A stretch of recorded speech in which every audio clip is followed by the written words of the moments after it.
Today I wanted to make a video a little more different compared to my rest. My recent videos have been about guns and about edit on release, whether it's better on or off, my progress. But instead I wanted to talk today about something a lot of people have made videos on, but I feel like there's many things people don't cover or they don't get right. So yeah, let's get into it. So today I want to discuss how to become a pro, or not even a pro necessarily, like a tier 1 pro like that, but good at the game, how to improve quickly. Because that's what matters the most, right? Nobody, especially if you're a new player, nobody sees what everybody is capable of doing in this game and goes like, oh, I want to learn this. And then they go into creative. They realize it's way more of a grind because Fortnite's been out for like 6 years now. And the skill gap is way too big. And so they're like, oh, I don't want to spend years just to catch up. And if I'm being honest, it doesn't take years. I'd say it probably takes like maybe a quarter of a year if you really put in the time and you do everything right. But I wanted to go over some suggestions I have for people who want to improve very quickly because it's something that's not very talked about. You know, people will say the basic stuff like, oh, just go into an edit map. In my opinion, edit maps are very bad because the problem with edit maps is that things are already pre-built anyways, and so it doesn't really help you really get that editing ability that you would in an actual fight. So I just recommend free building. Free building will always be your best option, and you can do it all the time. You don't have to like reset the map or challenge yourself in different ways. And I also recommend trying new things when you free build. Like obviously first you want to learn how to like maybe triple edit or double edit, whichever level you're at. Then after that you want to learn new like moves, retakes, peaks. Like maybe you're in a box. A lot of people tend to use this peak. Maybe you want to try window peaks because they're actually very broken. I'd say window edits are one of the most underrated edits in the game simply because of how useful it is, especially if you're a keyboard player and you know how to use right hands right. You can just go here and just go like that. And it's a very small box, so there's a very high chance that your opponent misses or their crosshair simply isn't on the window, right? Because if you do this wide edit, they have half the wall for their crosshair to be on and for them to place it. But if you do a quick window edit like that, their crosshair likely won't be exactly on it, especially if you have good positioning. Like if you're here and then you do that and they're like right there, or you do this and you hit their legs. There's many things you can do with right hands and window edits. But my point being that do not just go into edit maps, expect to grind it for a few weeks and come out as Clicks or Bugha or Peterbot. Like it's not happening, okay? It's not gonna happen.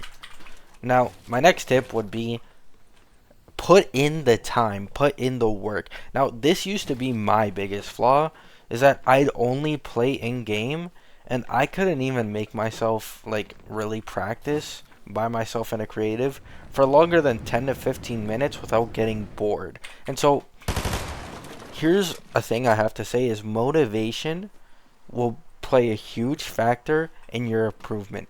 If you have a low amount motivation, you're like, yeah, I want to do this, but you're not willing to put in the work or the time for it, you may be able to improve. However, it'll be way longer than it would for someone who's already very motivated and very willing to do what is needed in order to improve. Another big thing is confidence. Confidence is the most key thing, and it can change the amount of time you take to improve drastically, okay?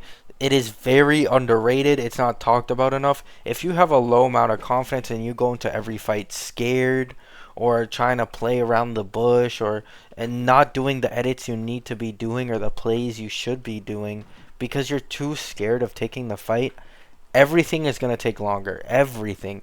Your fighting ability, your aiming ability, your building ability, it'll all just take a drastic dive in terms of improvement over time. Next, why I think you should switch to edit on release, especially if you're a new player and you're not used to, without edit on release, because editing is a lot faster. Now the main argument against edit on release, which I got in my previous videos, was the crosshair placement. You have to do this. You have to go to the tiles, right? However, I hate this argument because you can simply do this and then you go here, right? Do not peek. You do not need. This gives you time to change your crosshair. You are still behind the wall right here. Let's say someone's right there. They cannot hit you.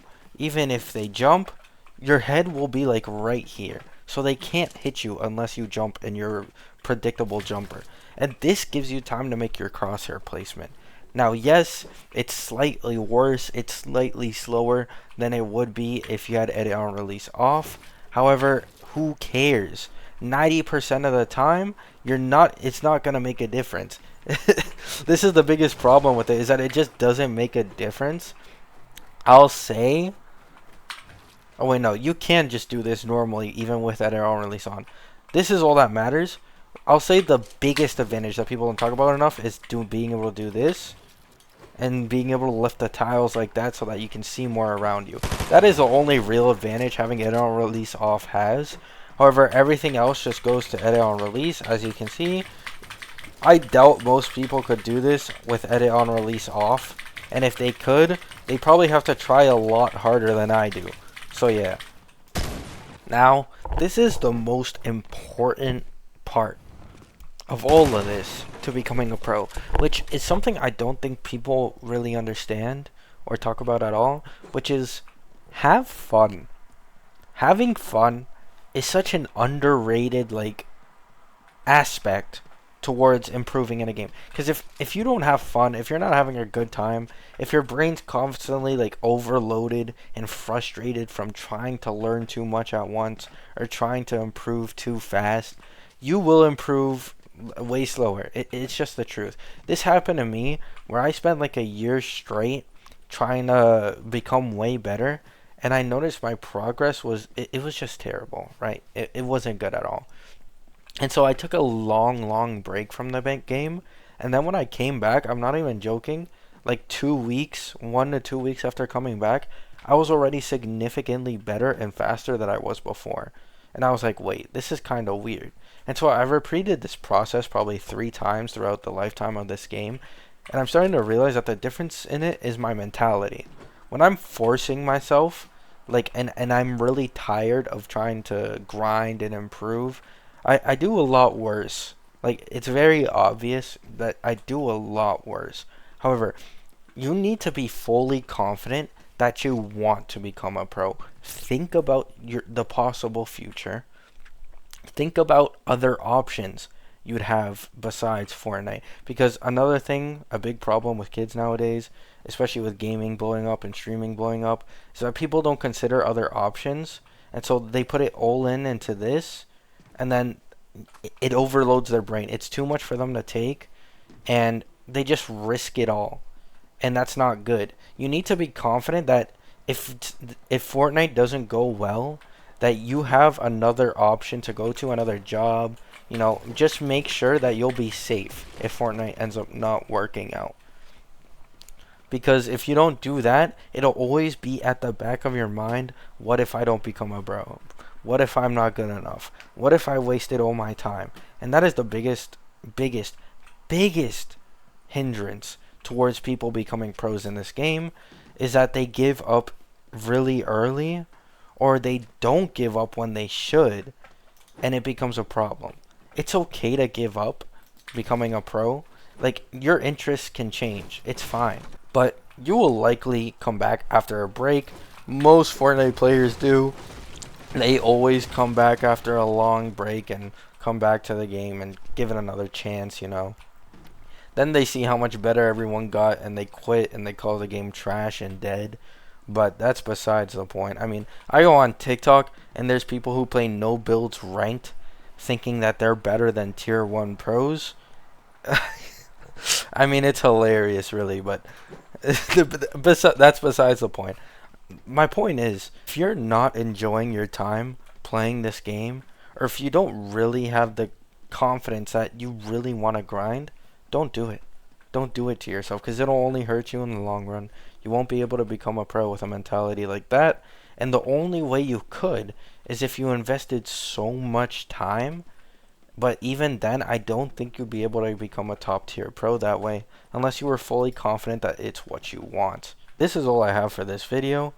This is going to be one of my most unedited videos because I took a break for like a week, and so I actually have motivation and I don't have to think my thoughts over and over again because I already had an idea prior. But yeah, let me know your thoughts, and yeah, peace.